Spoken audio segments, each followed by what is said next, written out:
십자가의 도가 멸망하는 자에게는 미련하게 보이지만은 구원을 아는 우리에게는 하나님의 능력이라 이렇게 말씀을 했습니다.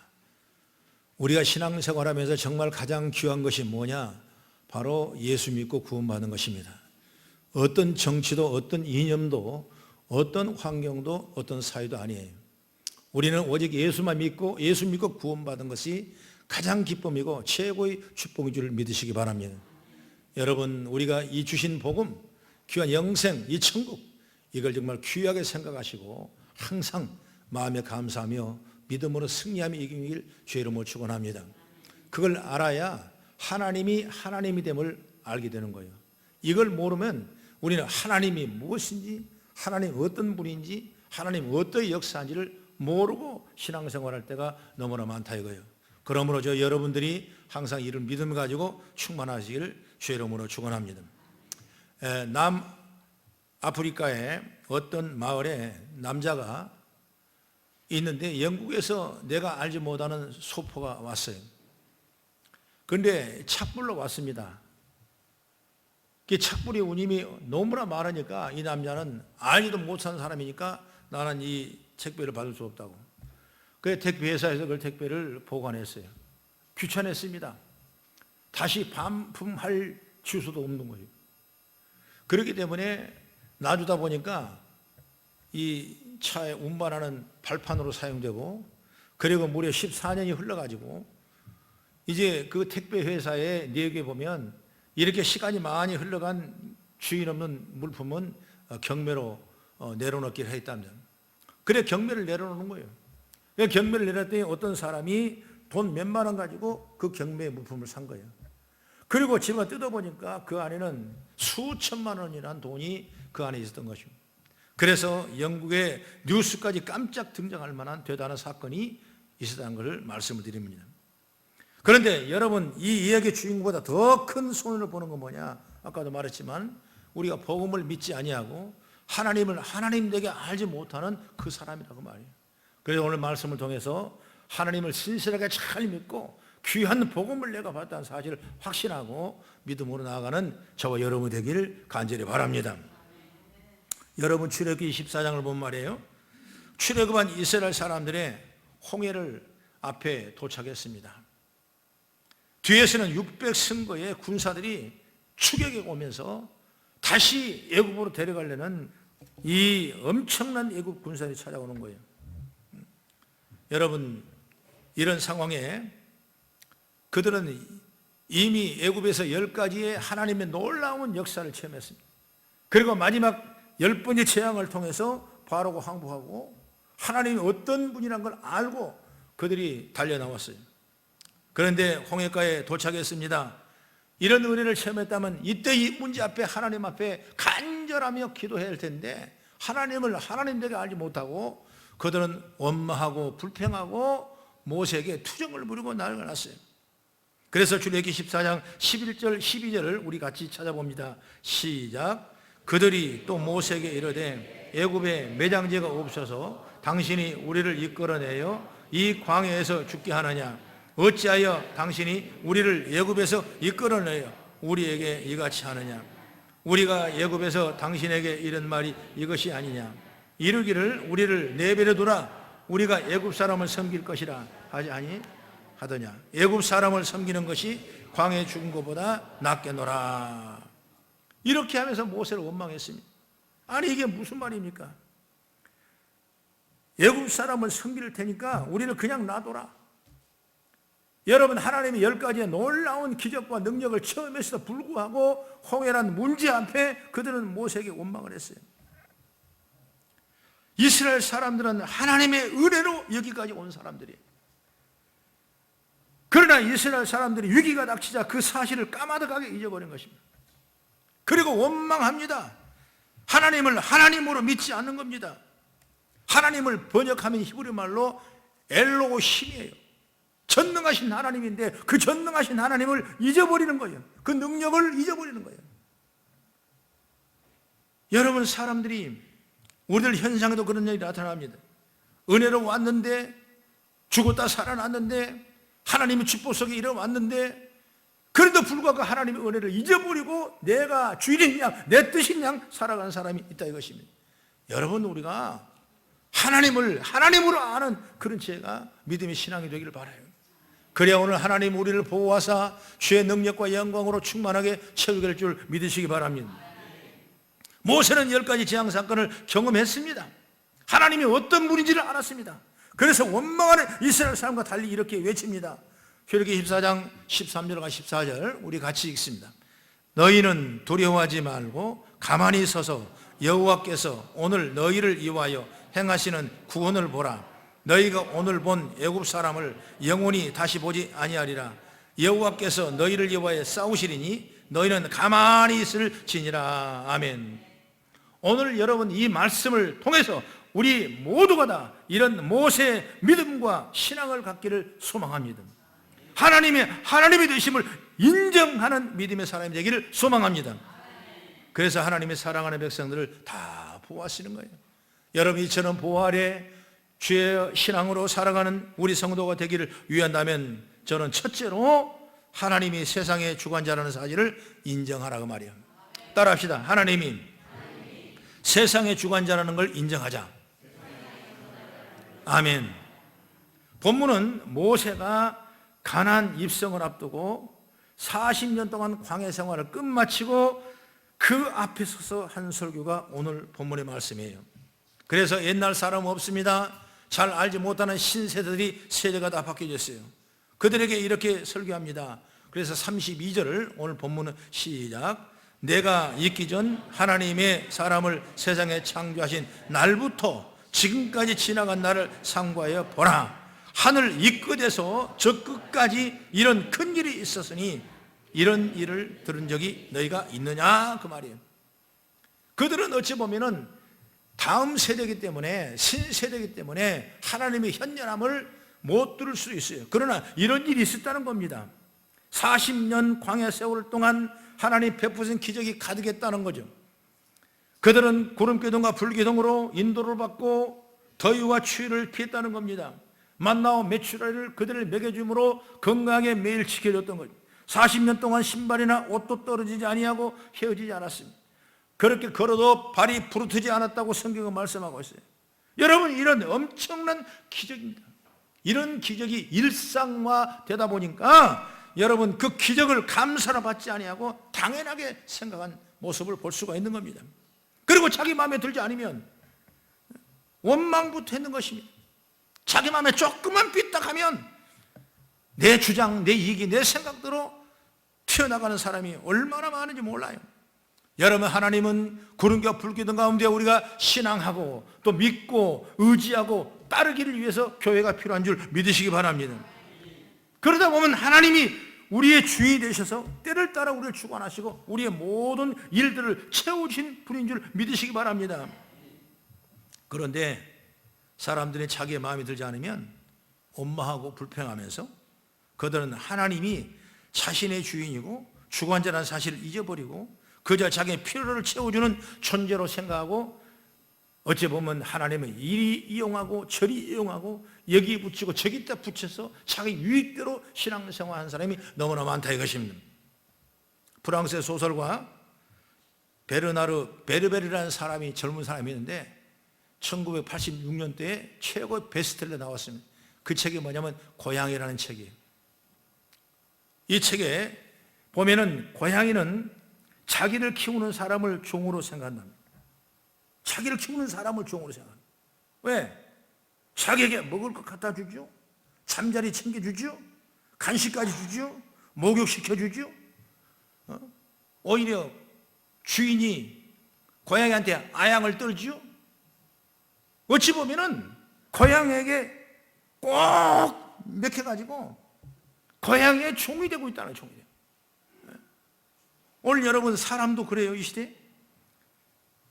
고양이만 그런 것 아니라는 생각을 해봅니다. 여러분. 하나님이 사람에게 잘 대해주니까 하나님은 마치 나의 필요를 채워주는 존재 정도로 생각하는 사람이 되어서는 안 된다고 말이에요. 손자들 여러분 그런 얘기하지 않습니까? 하도 사랑하고 귀여우니까 손자가 올라타갖고 수염을 붙잡고는 이래야 한답니다. 옛날 얘기 같죠? 옛날 얘기. 여러분 자식 마찬가지는 못된 자녀들이 부모가 자기의 종처럼 생각하는 것처럼 하는 생각들도 있어요. 여러분 사람이 왜 고양이에게 잘해줍니까? 왜 부모가 자식에게 잘해줍니까? 왜 하나님이 우리에게 잘해줍니까? 종이어서 그렇습니까? 여러분 아니에요. 하나님이 우리를 사랑하셔서 그런 것입니다. 여러분 이 사실을 잃어버리기 때문에 많은 신앙인들이 하나님이 우리의 필요나 채워지는 존재 정도로만 생각하는 거예요. 그래서 오늘 이스라엘 백성에게 모세가 그런 말을 하는 겁니다. 그게 아니다. 하나님은 천지 창조를 창조하신 분이고 온 세상의 주이시며 주관자가 되신다 그랬어요. 여러분 우리가 시편을 많이 보죠. 시편 1편부터 150편까지 전체적인 내용을 보게 되면 하나님을 찬양하라 그리고 하나님을 경외하라 그게 주제예요. 우리가 신앙생활은 여러분 하나님을 찬양하고 영광을 올리고 여러분 하나님을 끊임없이 경외하는 그런 믿음의 신앙생활을 해야지 하나님이 나에 대한 어떤 존재 정도로 생각해서는 안 된다는 거예요. 여러분 우리가 신앙을 다시 한번 깨워지는 신앙이 되기를 바랍니다. 하나님이 세상을 다루시고 여러분 주관하신 사실을 우리가 인정하기를 바랍니다. 그렇지 않는 사람은 어떤 사람이냐? 바로 자기의 이기심이 제일인 거예요. 자기 생각이 제일이고 자기 욕심. 하나님은 가만히 있으십시오. 내가 주인공이고 내가 제일입니다. 그런 사람에게 하나님은 액세서리 같은 존재밖에 안 된다는 걸 우리는 스스로 깨닫게 된다고 말이에요. 여러분 그렇다면 나에게 하나님은 어떤 존재입니까? 어떤 의미가 있습니까? 나에게 어떤 분입니까? 우리의 하나님은 어떤 분입니까? 여러분 하나님을 하나님으로 인정하는 그 믿음을 우리가 갖자 이거예요. 여러분 하나님을 만홀히 여기지 마십시오. 하나님은 인간에게 만홀히 여김을 받을 분도 아니에요. 우리는 하나님을 창조의 목적이 하나님을 영광 돌리기 위해서 우리에게 책임을 주시고 우리에게 축복한 줄 믿으시기 바랍니다. 하나님의 자녀로서 존재 가치를 잃어버리면 안 돼요. 우리 신앙의 정체를 잃어버리면 안 되는 거예요. 시대가 아무리 어렵고 힘들고 이념으로 나눠지고 나라가 나눠지고 어려운 환경이 있더라도 하나님의 존재 가치는 우리가 잊지 말아야 돼요. 하나님이 우리를 잊지 말아야 돼요. 나의 삶의 주인이 내가 아니라 나를 주관한 분이 내가 아니라 하나님이심을 인정하고 나가기를 주의 이름으로 축원합니다. 그 다음에 두 번째 따라 합시다. 하나님의 전능하심을 인정하자. 아멘. 오늘 33절 34절 본문 우리 같이 천천히 읽어보겠습니다. 시작. 어떤 국민이 불 가운데서 말씀하시는 하나님의 음성을 너처럼 듣고 생존하였느냐? 어떤 신이 와서 시험과 이적과 기사와 전쟁과 강한 손과 편팔과 크게 두려운 일로 한 민족을 다른 민족에게서 인도해 낸 일이 있느냐? 이는 다 너희의 하나님 여호와께서 애굽에서 너희를 이용하여 너희의 문전에서 행하신 일이라. 그랬어요. 모세가 이런 얘기를 계속하는 것은 뭐냐? 우리가 믿는 하나님이 진짜 하나님이라고. 그걸 얘기하는 거예요. 그 설교를 하는 거예요. 그래서 하나님이 되심을 너희가 정말 신앙으로 살자고 말이에요. 진짜 하나님이 우리를 위해서 놀라운 일을 했다는 겁니다. 여러분 하나님의 이름에 나타나듯이 엘로힘이라고 그랬죠. 전능하신 하나님, 전능하심으로 우리를 도우셨다고 말이에요. 그런데 이스라엘 사람들은 그것을 당연하게 생각합니다. 그리고 또 다른 것을 구하면서 그 전능을 부정하기 시작합니다.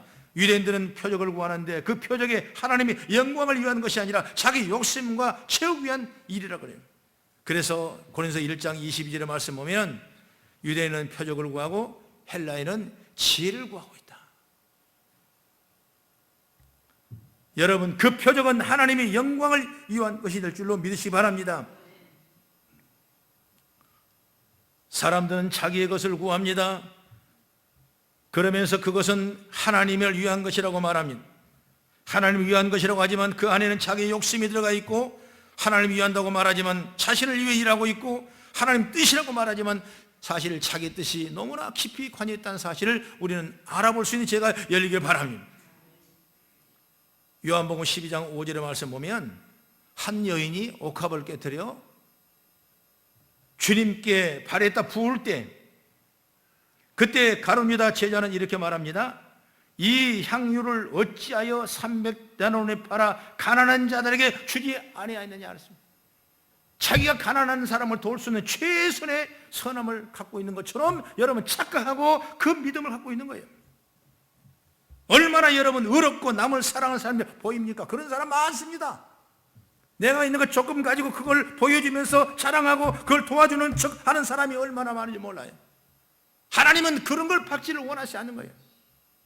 정말 주님 말씀합니다. 6절에 이렇게 말하면 가난한 자들을 생각함이 아니라 그는 도둑이라 돈꾀를 맞고 거기 넣은 것을 훔쳐감이라 이렇게 증거를 하고 있는 겁니다.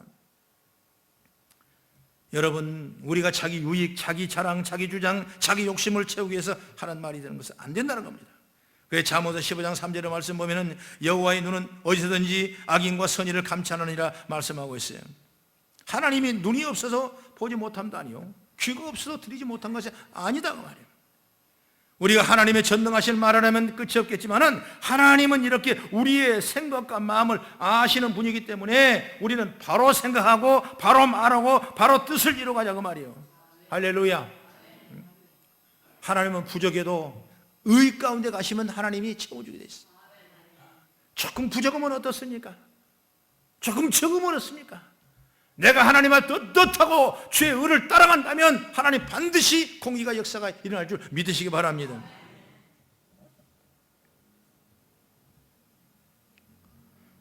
여러분, 이 세상을 살아가면서 나의 유익과 모습을 위해서 거짓을 선언하고 표현해서는 안 되는 것입니다. 하나님의 뜻이라고 유장하고 있어서는 안 되는 겁니다.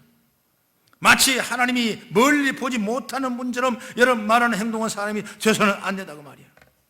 여러분, 이것만큼 하나님 욕되게 하는 일이 어디 있겠습니까? 그러면 우리가 오늘도 주어진 삶 속에서 하나님의 의의 뜻을 이루어가며 어려워도 십자가를 바라보고 주님을 바라보고 나를 위해서 구원하신 하나님의 큰 영광을 바라보며 나가는 믿음의 발걸음이 저와 여러분을 통해 일어나기를 간절히 바랍니다. 이것을 하나님의 전능하신 우리가 인정하는 거예요. 그 다음에 세 번째로 하나님의 보호하심은 복의 근원임을 인정해라. 따라하시다. 하나님의 보호하심은 복의 근원이 되신다. 아멘. 같은 하나님을 믿어도 어떤 분은 모든 복의 근원이 하나님임을 믿는 사람이 있고 또 그렇지 않는 사람도 있습니다.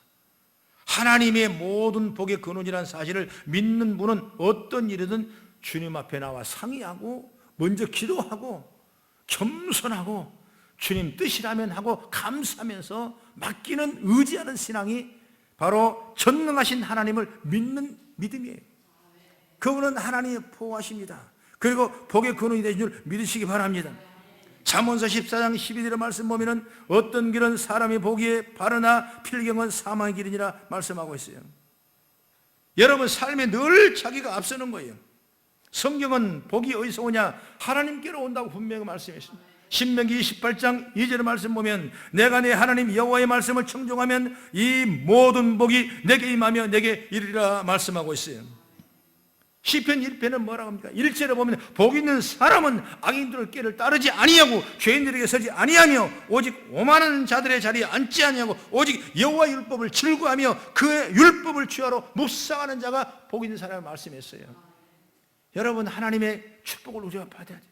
하나님의 보호하심을 받아야 돼요. 복의 근원심을 우리가 인정해야 돼요. 말씀을 통해서 우리에게 비전을 주시고 꿈을 주시고 놀라운 은혜를 주신 줄 믿으시기 바랍니다. 우리가 이런 신앙으로 하나님이 복의 근원 되신다는 사실을 믿고 하나님 따라가는 사람이 복을 받는 거예요. 그래서 시편 23편 4절의 말씀 보면 내가 사망의 음침한 골짜기로 다닐지라도 해를 두려워하지 않는 것은 주께서 나와 함께 하심이라 주의 지팡이가 막대기가 나를 안위하시나이다 말씀하고 있어요. 바로 여러분, 이런 고백이 우리의 고백이 되기를 바랍니다. 여러분, 시편 23편 1절 3절까지 보면 어떤 말씀이 있습니까? 여호와는 나의 목자시니 내게 부족함이 없으리로다. 그가 나를 푸른 물에 누이시며 쉴 만한 물가로 인도하시는도다. 내 영혼을 소생시키고 자기 이름을 위하여 의의 길로 인도하시는다 말씀이 있어요. 바로 하나님은 하나님을 믿는 사람의 고백인 줄 믿으시기 바랍니다. 우리가 신앙생활 복의 근원이 어디서 오냐? 말씀을 잘 청정하고 하나님을 하나님으로 믿고 그리고 하나님의 보았음을 우리가 믿어가는 큰 신앙의 다짐이 있기를 간절히 바랍니다. 하나님은 이렇게 말씀한 적이 있습니다.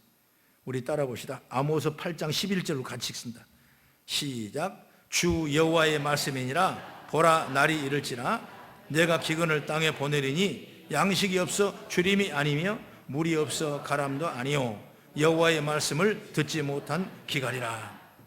이 말이 뭐겠습니까? 말씀이 없으면 아무것도 아니다. 말씀이 있어야 된다. 말씀이 있으면 된다. 하나님이 없으면 아무것도 아니다. 오직 하나님의 복에 근원 되신 믿고 우리가 하나님을 의지하고 나가야 된다. 말씀을 따라가는 것이다. 여러분, 하나님의 의가 소멸돼서는 안 돼요. 날마다 그 뜻이 나타나고 의가 일어나서 하나님이 영광을 돌리는 우리의 삶의 박걸음이 되기를 축복합니다. 그러게 바로 하나님을 하나님이 되게 하는 성도의 삶이라는 사실을 믿기를 주의 이름으로 축원합니다. 이 사람이 이걸 잘 믿었는데 믿지를 못하는 거예요. 왜 세상 사람 말은, 다른 교우들 말은, 다른 지나간 사람 말은 잘 믿는데 왜 하나님 말씀을 못 믿냐고 말이에요. 그래서 미국의 유명한 루스벨트 대통령이 만나는 사람들마다 자기 말을 귀에다 담지 아니하고 기울이지 않는다는 거예요. 그래서 하도 속상해서 하루는 파티석상에 사람들이 이렇게 말했답니다. 내가 어머니를 죽였습니다. 그러니까 그 사람들이 하는 얘기가 뭐냐면 아이고 잘하셨습니다. 탁월한 선택이십니다. 귀한 일을 하셨습니다. 이렇게 말하더라는 거예요. 여러분, 말을 듣는 것이 아니라 자기 말에 귀가 기울이지 않고 아부만 한다는 겁니다.